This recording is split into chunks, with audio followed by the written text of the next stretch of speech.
പതിയെ വണ്ടി ഓടിച്ച് ഞാൻ ഇവിടെ എത്തി. വരുന്ന വഴിക്ക് തന്നെ എനിക്ക് സംശയം തോന്നിയിരുന്നു, ആരോ എന്നെ പിന്തുടരുന്നു. ഇതിൻ്റെ അകത്ത് വിജയത്തിൻ്റെയോ തോൽവിയുടെ ഒന്നും പ്രശ്നമില്ല.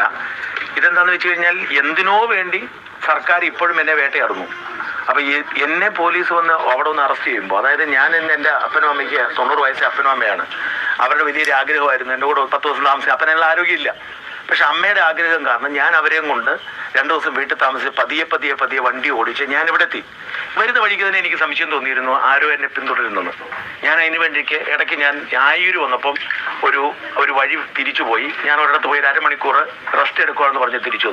അപ്പോൾ എൻ്റെ സംശയം സ്ഥിരീകരിച്ചു. കാരണം പിന്നാലെ ആ വണ്ടിയുടെ അംശം ഞാൻ കണ്ടു.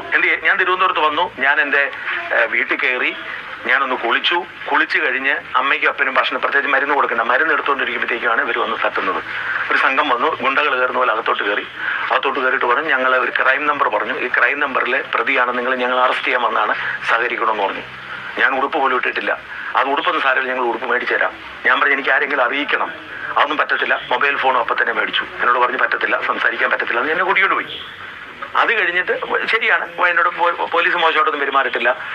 വഴിയിൽ കയറിയപ്പം വണ്ടിയിൽ കയറിയപ്പോൾ ഒരു ഷർട്ട്, ഒരു വലിയൊരു അടിപൊളി ഷർട്ടൊക്കെ മേടിച്ചു. ഞാൻ പറഞ്ഞു പറ്റത്തില്ല, എൻ്റെ ഷർട്ട് ഞാൻ ഇടുന്നത് ആ ഷർട്ടല്ല, നിങ്ങൾ മേടിക്കുന്ന ഷർട്ട് ഞാൻ ഇടത്തില്ല, എൻ്റെ ഷർട്ട് ഇടാൻ പറ്റുള്ളൂ എന്ന് പറഞ്ഞു. അങ്ങനെയാണ് ഇവിടെ വരുന്നു. പോലീസ് സ്റ്റേഷനിൽ പോയി എന്നോട് ഇതുവരെ പറഞ്ഞിട്ടില്ല ക്രൈം എന്താണ്. ഞാൻ പോലീസ് സ്റ്റേഷനിൽ ചെന്നു. എന്നോട് പോലീസ് സ്റ്റേഷനൊക്കെ വളരെ മാന്യമായിരുന്നു. ഞാൻ അവിടെ ഇരുന്നു.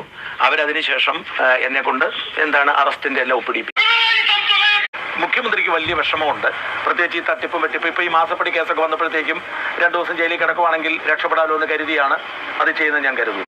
എനിക്കതൊന്നിനെക്കുറിച്ച് ഡീറ്റെയിൽസും അറിയത്തില്ല. മുഖ്യമന്ത്രി ആയിരിക്കും. കാരണം പിണറായി വിജയനെ സംബന്ധിച്ചിടത്തോളം ഞാൻ ശ്രദ്ധിക്കാതിരിക്കണം അദ്ദേഹത്തിൻ്റെ കുറേ കാലത്തെ ആഗ്രഹമാണ് ഒരുപാട്. പക്ഷേ അതിനേക്കാൾ എനിക്ക് തോന്നുന്നത് ഇപ്പോഴത്തെ DGP അദ്ദേഹത്തിൻ്റെ ഒരു വാശിയുണ്ട്. കാരണം അദ്ദേഹം DGP ആയപ്പോഴാണ് എന്നെ അറസ്റ്റ് ചെയ്യാനായിട്ട് നീക്കം നടത്തുകയും ഒരു 10,000 പോലീസുകാരെ വെക്കുകയും 1023 കേസെടുക്കുകയും എന്നെ ഓടിച്ചിട്ടാണ് കിട്ടിയില്ല.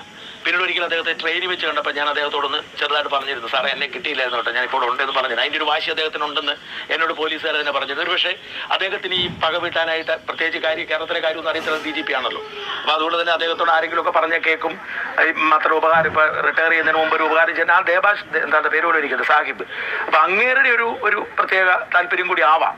അല്ലാതെ ഇപ്പോൾ കേരള പോലീസിലുള്ള നല്ല ഓഫീസർമാരെ എനിക്കറിയാം, അവരൊരു വൃത്തിയായിട്ട് കൂട്ടു നീക്കും തോന്നില്ല. പിണറായി പണ്ടേ പറഞ്ഞു ഒരു പക്ഷേങ്കിൽ പിണറായി ആവണമെന്നില്ല, ഈ DGPയുടെ ഒരു പകയായിരിക്കും. ഇറങ്ങിപ്പോകുന്നതിന് മുമ്പ് എവനെ 2 ദിവസം ജയിലിൽ അടയ്ക്കുന്ന അയാളുടെ ഒരു വാശിയാവാം.